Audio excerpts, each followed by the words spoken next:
కుంతి ఒక రోజు అడవిలో కూర్చుంది. అలా సూర్యుడిని చూస్తూ మెస్మరైజ్ అవుతూ యవ్వనంలో ఉండటం వల్ల ఈ మంత్రం పనిచేస్తుందా లేదా అని ఒక చిన్న ఎగ్జైట్మెంట్ తో సరే సూర్యుడి మీద వాడదాం, పనిచేస్తుందో లేదో చూద్దాం అని చెప్పి ఆ మంత్రాన్ని ప్రయోగించింది.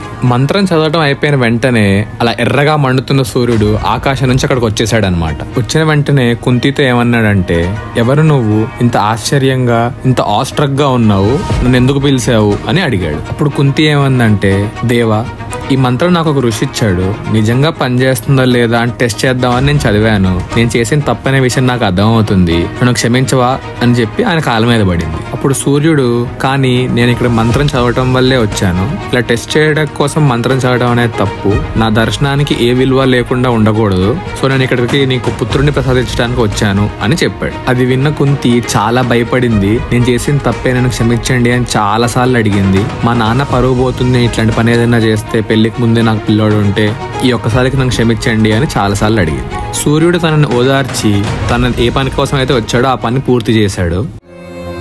కుంతికి అబ్బాయి పుట్టాడు. అతను సహజ కవచ కుండలాలతో, he was born with gold and extremely shining armour. చూడటానికి కూడా చాలా అందంగా బలమైన కొడుకు పుట్టాడు అనమాట కుంతికి.